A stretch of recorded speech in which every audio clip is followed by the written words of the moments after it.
Good morning, dear students. Today we are going to deal with voice. There are two types of voice, active voice and passive voice. In active voice, subject is active, subject is important, subject is prominent. That is object dominant होता है. Active voice में object important नहीं होता है. On the other hand, in a passive voice, object is prominent, object is important. Object इस voice में मतलब passive voice में एक्टिव होता है और सब्जेक्ट यहां पर पैसिव होता है. एग्जाम में क्वेश्चन पूछा जाएगा, change the voice. While changing the voice, that is active to passive or passive to active, we have to follow some rules. Exam में अगर क्वेश्चन दिया है चेंज द वॉइस, तो हमें वाक्य अगर एक्टिव का है तो उसको पैसिव में बदलना है, and if it is of passive voice we have to convert it into active voice. So let us see how to convert the sentence of active voice into passive voice. For that you have to follow some rules. Like देखिए, the first rule is we have to begin the sentence of passive voice with the object of active voice. What said कि passive की beginning हमें object से करनी है, active के. So the question is how to find out object. अगर object हम find out नहीं कर सके तो बिगिनिंग ही नहीं होगी, तो आगे कैसे जाएंगे. तो for that I mean to say, so as to find out the object of given sentence, we have to ask what or whom to the main verb of given sentence. Replied answer is nothing but object. करना क्या है, दिया हुआ जो वाक्य है उस वाक्य में जो भी मेन वर्ब है उसको या तो what या तो whom ये प्रश्न पूछिए, एंड जो भी आंसर आएगा वो आंसर डेफिनेटली ऑब्जेक्ट ही होता है. what से अगर आंसर आपको मिलता है तो वो डायरेक्ट ऑब्जेक्ट होता है, एंड whom से अगर आंसर मिलता है तो वो इनडायरेक्ट ऑब्जेक्ट होता है. कैसे, देखिए, here is one sentence, Rahul gave me his book. अब देखिए, राहुल इज सब्जेक्ट, गेव ये वर्ब है, you can say main verb और यू कैन से वर्ब. अब ऑब्जेक्ट कौन सा है, तो इसको प्रश्न पूछना है हमें.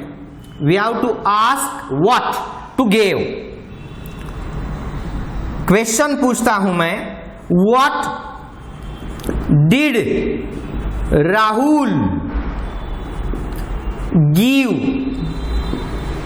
टू मी, या सिंपली मी. राहुल ने मुझे क्या दिया,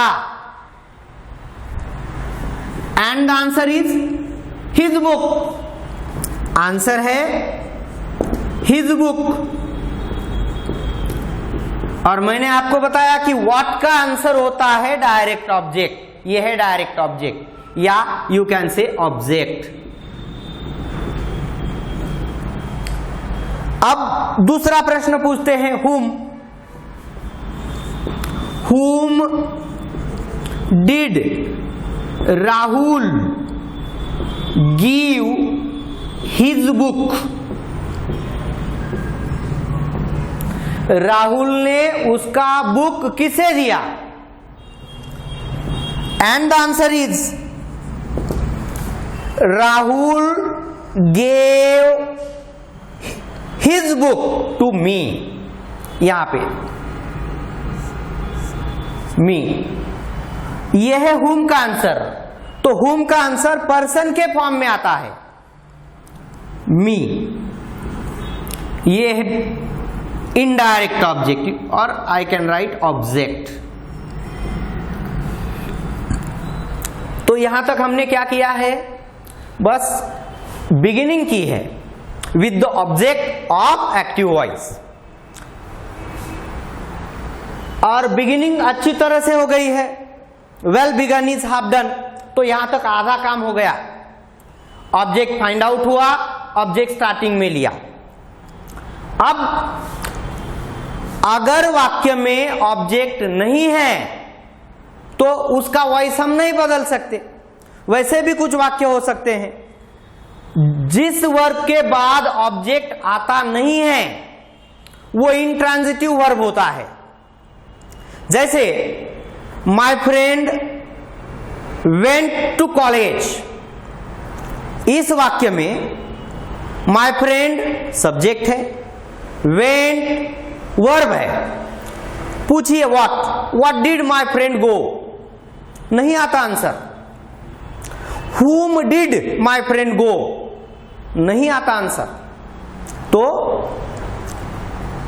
उस वाक्य में ऑब्जेक्ट नहीं है, तो वो जो वर्ब है वेंट यानी गो, दैट इज इंट्रांजिटिव वर्ब, उसके बाद वर्ब आता नहीं है। और ये ऐसे जो वर्ब होते हैं इन्हें ट्रांजिटिव वर्ब कहते हैं। वाक्य में कभी कभी एक ऑब्जेक्ट आ सकता है या कभी दो ऑब्जेक्ट्स आ सकते हैं। अब पैसिव की बिगिनिंग करते वक्त या तो इससे कीजिए या तो इससे कीजिए। इससे अगर आपको बिगिनिंग करनी है तो इसको सब्जेक्ट के फॉर्म में यूज कर रहे हो आप, तो मी का बदल आप करेंगे आई बिगिनिंग करते वक्त। अब दूसरा रूल देखिए, यह भी उतना ही इंपॉर्टेंट रूल है। After that we have to take a suitable auxiliary verb. What said? An appropriate auxiliary verb लेना है। समझ में आ रहा है? हमें appropriate auxiliary verb लेना है। वो कैसे? How can we take? How should we take a suitable auxiliary verb? For that, ये कुछ पॉइंट्स है आपको ध्यान में रखने हैं। पहली केस, गिवन सेंटेंस में गिवन सेंटेंस में ऑक्सिलरी वर्ब नहीं है। नहीं है तो क्या करना है? टू बी का ऑक्सिलरी वर्ब यूज करना है। In absence of auxiliary verb हमें लेना है टू बी का ऑक्सिलरी वर्ब। इसका मतलब क्या हुआ? वाक्य में ऑक्सिलरी वर्ब नहीं है, वाक्य प्रेजेंट में है, तो एम, इज, आर में से कोई एक यूज कीजिए। वाक्य पास्ट में है, वाक्य में ऑक्सिलरी वर्ब नहीं है, तो ऐसे केस में वाज या वर का यूज कीजिए। एंड फ्यूचर में शाल विल आने पर शाल बी या विल बी का यूज कीजिए। शाल बी या विल बी, दैट्स इट। ये था इन अब्सेंस, ध्यान में रखना है। In absence to be, in absence to be. अगर नहीं है तो टू बी का ऑक्सिलरी वर्ब लेना है। क्वेश्चन टैग में टू डू का लिया था, यहां टू बी का ले रहे हैं, ये बात ध्यान में रखिए। अब दूसरा पॉइंट देखिए, वाक्य में एमिजार वॉज वेयर के बाद वर्ब को आईएनजी प्रत्यय सफिक्स ऐड किया गया है। ऐसे वक्त, ऐसे केस में करना क्या है? इनके बाद, मतलब am is are was were के बाद एम या इज या वॉज वेयर के बाद बीइंग लेना है। Being, what said?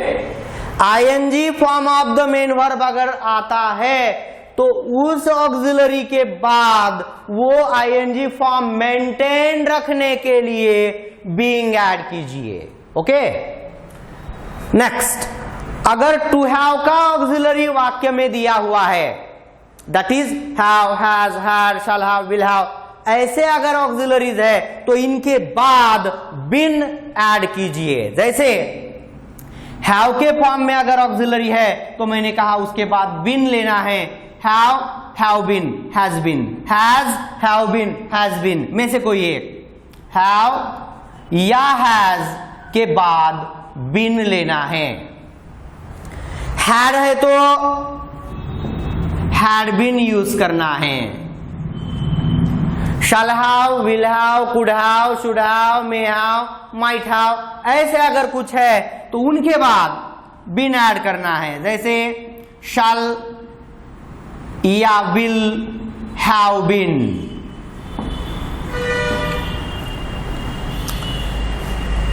अगर वाक्य में टू डू का ऑक्सिलरी वर्ब है, डू, डज, डिड, तो उनको रिप्लेस करना है टू बी से।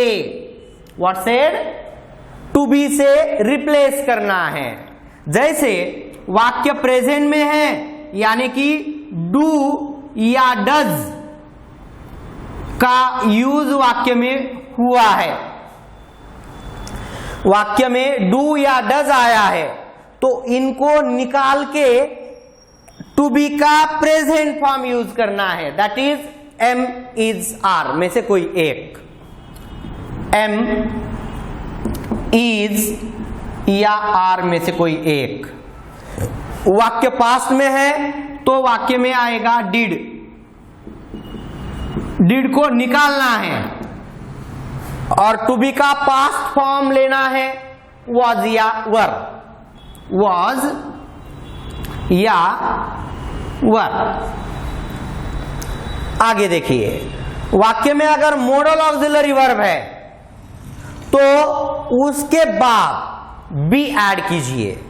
जैसे कैन है तो कैन बी, मे है may be, need to be, use to be, ought to be, must be। Is that okay? चलो आगे चलते हैं। Third form of main verb use करना है। What said? We have to make use of third form, that is past participle form of main verb V3। जैसे आपको पता है वर्ब के forms present form, past form, past participle form, V1, V2, V3। अब third form आपको अगर verb का ध्यान में रखना है तो एक बात ध्यान में रखो कि मोस्ट ऑफ द वर्ब्स को ईडी सफिक्स ऐड करने पर उनका थर्ड फॉर्म मिल जाता है। जैसे complete, completed, completed, push, pushed, pushed, talk, talked, talked, wash, washed, washed, ED लगाया है मैंने। तो कंप्लीट, कंप्लीटेड, कंप्लीटेड, ये सेकेंड कंप्लीटेड जो है मतलब आखिरी वाला वो थर्ड फॉर्म है, वो आपको लेना है। अब ये ऐसे जो वर्ब होते हैं ईडी या डी सफिक्स ऐड करने पर थर्ड फॉर्म हमें मिलता है, इन्हें रेगुलर वर्ब्स कहते हैं। एंड दूसरे कुछ वर्ब्स ऐसे हैं जिन्हें ये सफिक्स हम ऐड नहीं कर सकते, जैसे कि गो, वेंट, गॉन, गॉन, ये थर्ड फॉर्म है। टेक, टूक, टेकन, टेकन, सिंग, सैंग, संग, संग। तो ये जो वर्ब्स है ऐसे वर्ब्स को इर्रेगुलर वर्ब्स कहते हैं। जैसे क्लासरूम में रेगुलर स्टूडेंट ज्यादा होते हैं या इरेगुलर? Yes, regular. तो इंग्लिश में रेगुलर वर्ब्स ज्यादा है। एंड जैसे क्लासरूम में इरेगुलर स्टूडेंट्स बहुत कम होते हैं, वैसे इंग्लिश में इरेगुलर वर्ब्स बहुत कम है, वो आपको ध्यान में रखने हैं। अब आगे चलिए, वर्ब का तीसरा फॉर्म यूज करने के बाद आपको प्रेपोजिशन बाय का यूज करना है। We have to make use of the preposition by. And at last eventually active का जो भी सब्जेक्ट है वो लिखना है। What said? Subject of active voice should be written in the end of passive voice. अब एक बात ध्यान में रखिए, सब्जेक्ट अगर नाम है तो एज इट इज यूज कीजिए। जैसे Rohan, Rohan, the teacher, by the teacher, my friend, by my friend.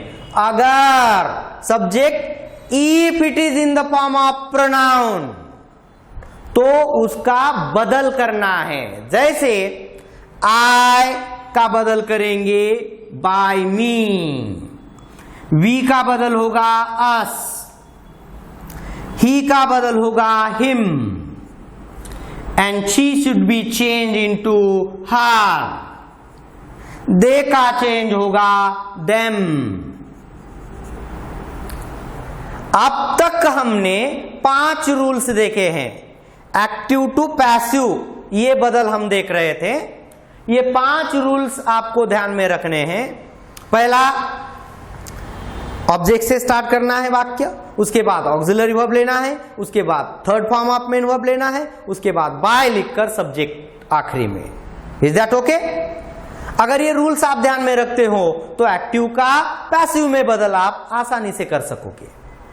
अगर पैसिव का एक्टिव में बदल करना है तो सेम रूल्स उल्टे अप्लाई करने हैं, तो आप पैसिव टू एक्टिव चेंज कर सकोगे। अब इधर आइए, ये साइड में, यहां पर कुछ आसान तरीके से मैं आपको बताता हूं कि एक्टिव का पैसिव में बदल करने के लिए ध्यान में कैसे और क्या रखना है। ये वाक्य है assertive. Most of the students इसको लिखते हैं ASSERATIV, but that is wrong. Don't misspell this word. Whatever I have written is correct. ऐसे लिखना है। असर्टिव सेंटेंस को स्टेटमेंट भी आप कहते हो या डिक्लेरेटिव सेंटेंस भी कहते हो। अगर ऐसा वाक्य है बच्चों तो पैसिव में बिगिन करेंगे ऑब्जेक्ट से। ऑब्जेक्ट के बाद क्या लिया था? Auxiliary verb. कैसा? Suitable, that's good, auxiliary verb. उसके बाद यस वर्ब का तीसरा फॉर्म, क्या कहते हैं उसे? Past participle form. ठीक है। उसके बाद क्या लिया था हमने? बाय। बाय के बाद सब्जेक्ट, आखिरी में फुल स्टॉप, क्योंकि ये स्टेटमेंट है, असर्टिव है। अगर यही वाक्य इंटरोगेटिव है, प्रश्नार्थक वाक्य है, तो सिर्फ ये जो ऑक्सिलरी वर्ब है ना, इसको स्टार्टिंग में ले लो, ऑब्जेक्ट उसके बाद ले लो। जैसे ऑक्सिलरी वर्ब से बिगिन करते हैं वाक्य, उसके बाद लेते हैं ऑब्जेक्ट, वर्ब का तीसरा फॉर्म, उसके बाद बाय, सब्जेक्ट, एंड आखिरी में अब क्या आएगा?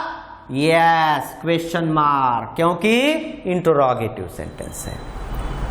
अब बच्चों ये अगर WH क्वेश्चन होता तो इसके पहले वो WH इंटरोगेटिव वर्ड आ जाता। कुछ वाक्य अगर हम देखेंगे बाद में तो आपको वो समझ में आ जाएगा। अब वाक्य इंपरेटिव है। कैसा? ऑर्डर, यानी आज्ञार्थी वाक्य। मेन वर्ब से जो वाक्य स्टार्ट होता है उसे आप कहते हो इंपरेटिव सेंटेंस। जैसे come in, give me your book, don't touch me, complete your work, complete, give, ये मेन वर्ब्स है। मेन वर्ब से जो वाक्य स्टार्ट होता है वो इंपरेटिव होता है, और उसमें निगेटिव अगर है तो वो डोंट, एंड उसके बाद मेन वर्ब आता है। इसमें रिक्वेस्ट है तो मेन वर्ब के पहले प्लीज आ जाता है। ठीक है। अब ऐसा जो वाक्य है, इस वाक्य का इंपरेटिव का पैसिव में अगर बदल हमें करना है तो बिगिन कीजिए विथ लेट, उसके बाद ऑब्जेक्ट, क्या लिया? ऑब्जेक्ट, उसके बाद be should be taken, be should be written, be के बाद वी का तीसरा फॉर्म, थर्ड फॉर्म आपको लेना है, एंड कुछ रिमेनिंग पार्ट है तो वो लिखकर आखिरी में फुल स्टॉप देना है। अब देखो बच्चों, ये 3 फॉर्मूले आपको ध्यान में रखने हैं एक्टिव का पैसिव में बदल करते वक्त। अगर ये आप ध्यान में रखते हो तो एग्जाम में किसी भी टाइप का वाक्य अगर आता है, आसान, डिफिकल्ट, इनमें से कौन सा भी कैसा भी, तो आप आसानी से एक्टिव का पैसिव में एंड देन पैसिव का एक्टिव में बदल कर सकते हो, डेफिनेटली कर सकोगे। अब कुछ वाक्य एग्जाम्पल्स मैं प्रैक्टिस के लिए ले लेता हूं।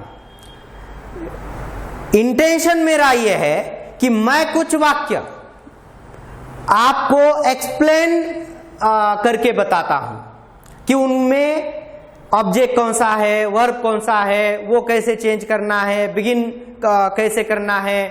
कुछ एक 10-15 वाक्य अगर मैं आपके साथ आपके लिए एक्सप्लेन करके दे देता हूं, तो उसके बाद जो भी वाक्य मैं आपको करने के लिए दे दूंगा या एग्जाम में कोई भी वाक्य आएगा, तो आई एम वेरी श्योर कि आपका वाक्य गलत हो ही नहीं सकता, डेफिनेटली। ठीक है, तो मैं कुछ वाक्य प्रैक्टिस के लिए ले लेता हूं। Look students, here are some examples for practice. एक एक करके देखते हैं। The question is change the words, and the first sentence, I write a letter. इस वाक्य में I सब्जेक्ट है, write ये मेन वर्ब है, एंड a letter ये ऑब्जेक्ट है। सो ये ऑब्जेक्ट हमें स्टार्टिंग में लेना है, a letter। उसके बाद appropriate auxiliary verb, यहां ऑक्सिलरी वर्ब नहीं है, तो हमने देखा in absence help of to be should be taken. वाक्य प्रेजेंट में है तो एमिजार में से कोई एक ऑक्सिलरी वर्ब लिखना है। अ लेटर इज, इसका third form return. By I का चेंज होगा मी। क्या हो गया answer? A letter is written by me। अब सेकंड एग्जांपल में देखिए, थोड़ा चेंज है, ये प्लूरल फॉर्म में ऑब्जेक्ट यहां पर आया है। I write 3 letters। अब ये 3 letters स्टार्टिंग में लीजिए, उसके बाद यहां ऑक्सिलरी वर्ब नहीं है, ये वर्तमान में है, प्रेजेंट में है। Therefore take एम या इज या आर। लेटर्स प्लूरल नंबर है तो आर।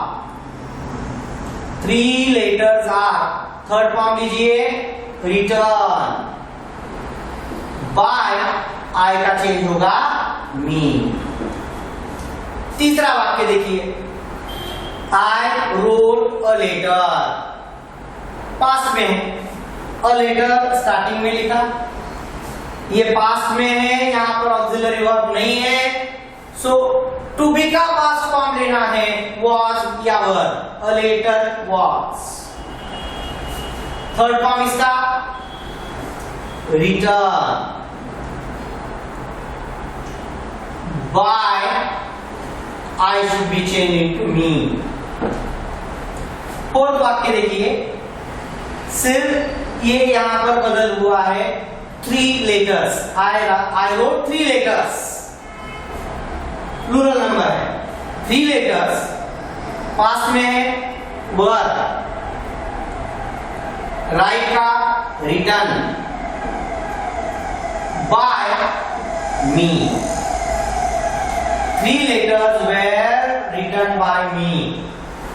फिफ्थ वाक्य देखिए, I shall write a letter। Again ये जो ऑब्जेक्ट है स्टार्टिंग में लीजिए, अ लेटर शैल या will be. A letter will be. Third form return. By me. Answer आया, a letter will be written by me. Next वाक्य देखिए, I am writing a letter. अब इस वाक्य में ING form of the verb आया है एंड ऑब्जेक्ट है अ लेटर, वो स्टार्टिंग में ले लेते हैं, अ लेटर। अब ऑक्सिलरी वर्ब ऑलरेडी यहां पर है एम, तो यहां एम नहीं लेना है, अ लेटर के लिए इज यूज कीजिए। A letter is. ING suffix है यहाँ पर, आईएनजी फॉर्म आया है वर्ब का, तो ये मेंटेन रखने के लिए हमने क्या देखा था, being. A letter is being, third form return, why, I का बदल me। आंसर आया, a letter is being written by me। Next 7th वाक्य देखिए, I am writing 3 letters। ये 3 letters स्टार्टिंग में लिया, M है तो एमिजार में से लेटर्स के लिए आर, 3 लेटर्स आर, आईएनजी है तो बीइंग। तीसरा form return, by me. Answer आया, 3 letters are being written by me. Next वाक्य, I was writing a letter. A letter starting में लिया, वॉज है, वॉज या वर्ब में से a letter was, ING maintain कीजिए, बीइंग। तीसरा फॉर्म रिटर्न, बाय मी। क्या हुआ answer, a letter was being written by me. Next वाक्य देखिए, आई वॉज राइटिंग 3 लेटर्स। अब इसमें थोड़ा चेंज है, ये जो ऑब्जेक्ट है प्लूरल नाउन है, तो स्टार्टिंग में लिया 3 लेटर्स, ये प्लूरल है तो वॉज नहीं चलेगा, क्या लेना पड़ेगा, yes verb. 3 letters verb, ING suffix maintain करो, बीइंग लिखा, बीइंग। उसके बाद थर्ड फॉर्म ले लो, रिटर्न, बाय, आई का चेंज मी, आई का चेंज मी। अब देखो नेक्स्ट वाक्य, I have written 3, I have written a letter, 10th sentence. A letter, have नहीं चलेगा, a letter third person singular है, इसीलिए has been, a letter has been. ये third form as it is, written by, I का बदल होगा मी, that's it. ये जो वाक्य है सेम टेंस में है, I have written 3 letters, 3 letters के लिए हैव, उसके बाद been, 3 letters have been written, third form return by me. 12th वाक्य देखिए, I had written a letter. A letter starting में लिखिए, अ लेटर हैड है तो हैड बीन, उसके बाद third form return, by, I का चेंज मी। नेक्स्ट वाक्य 13, I shall have written a letter। ये a letter स्टार्टिंग में लिया, a letter के लिए shall के बदले will have, उसके बाद been, third form return, by, subject आखिरी में लेना है me।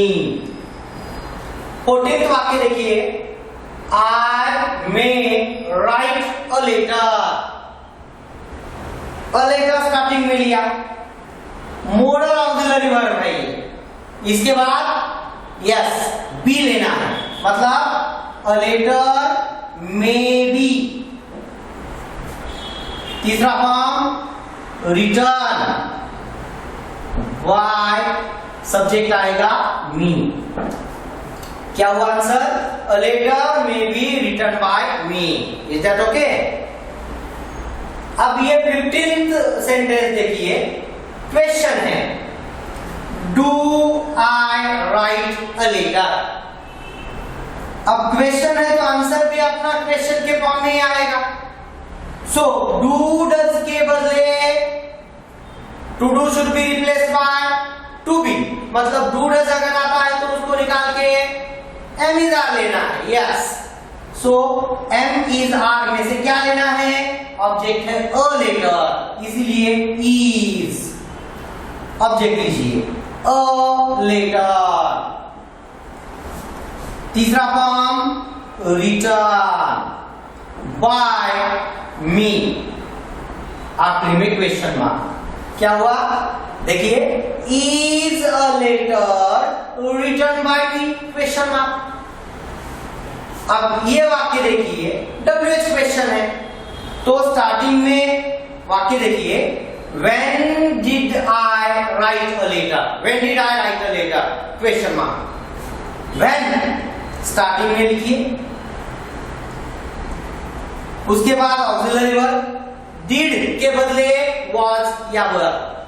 अब was या were इस पर डिपेंड करता है, a letter है तो when was a letter, when was a letter। Third form return by, I का चेंज मी, एंड एवेंचुअली आखिरी में क्वेश्चन मार्क। क्या आ गया आंसर? देखो, when was a letter written by me। अब नेक्स्ट वाक्य 17, राइट अ लेटर। ये कैसे टाइप का वाक्य है, किस प्रकार का वाक्य है? Yes, imperative. क्यों कहा इंपेरेटिव? राइट ये मेन वर्ब है, मेन वर्ब से वाक्य स्टार्ट हुआ है, तो ऐसे वाक्य को कहते हैं इंपेरेटिव। अब इंपेरेटिव अगर है तो पैसिव की बिगिनिंग करनी है लेट से, लेट। उसके बाद क्या लिखना है? ऑब्जेक्ट, ये है object a letter, let a letter. उसके बाद लिखना था बी, और थर्ड फॉर्म लिखिए पास्ट पार्टिसिपल फॉर्म रिटर्न। क्या आंसर आया है? देखो, let a letter be return. ठीक है, अब 1 से लेकर 17 नंबर तक ये जो अलग अलग वाक्य है, इन वाक्य में आप अगर गौर से देखते हो तो कुछ टेंस के वाक्य है जिनका वॉइस हमने चेंज नहीं किया है, वो नहीं हो सकता। जैसे कि कंटिन्यूअस फ्यूचर का यहां पर कोई भी वाक्य नहीं है, and perfect continuous present, perfect continuous past, perfect continuous future, ये 3, और वो कंटिन्यूअस फ्यूचर वाला एक, ऐसे 4 टेंसेस है जिनमें पैसिव कंस्ट्रक्शन हमने नहीं किया है, कर नहीं सकते। ठीक है, अब इन वाक्य में से अगर किसी स्टूडेंट को कुछ भी डाउट है तो विदाउट हेजिटेशन आप मुझे पूछिए कि ये कैसे हुआ, ये कैसे आया, यहाँ पर ये चेंज क्यों किया। जो भी आपके मन में डाउट है बेझिझक पूछिए। अब इतने ये जो वाक्य है अब ये आसान दिख रहे हैं, एग्जाम में ऐसे ही वाक्य आएंगे। सिर्फ होता क्या है, एग्जाम में जो भी वाक्य आएंगे उसमें की वोकैबुलरी आपको नहीं होती है, कुछ वर्ड्स उनके मीनिंग आपको पता नहीं होते हैं, इसीलिए वो सेंटेंस आपको डिफिकल्ट लगता है। ठीक है, अब इन वर्ड्स को आप जानते हो, इनके मीनिंग्स आपको पता है, बहुत आसान वर्ड्स है, इसीलिए सेंटेंस आसान लगते हैं। अब यहां ध्यान में क्या रखना है, चेंजेस कौन से काल में कैसे किए, कौन सा ऑक्सिलरी वर्ब लिया, वही ऑक्सिलरी वर्ब क्यों लिया, ऑब्जेक्ट कैसे ढूंढा, स्टार्टिंग कैसे हो गई, अलग अलग ये जो चेंजेस है ये आपको ध्यान में रखने हैं। अब इतने चेंजेस हमने आपको करके दिखाए हैं। इसके बाद जो भी मैं वाक्य आपको प्रैक्टिस के तौर पर दे दूंगा, डेफिनेटली आई एम श्योर कि वो वाक्य आप मतलब बदल आप कर सकोगे। ठीक है बच्चों, तो नेक्स्ट सेशन में मैं कुछ वाक्य प्रैक्टिस के लिए मतलब आपके लिए दे दूंगा, आप खुद वो वाक्य देखकर बदल करेंगे, सब चेंजेस आप खुद करेंगे। देखते हैं अगले सेशन में आप कितने सेंटेंसेस कैसे सही कर सकते हैं। ठीक है बच्चों।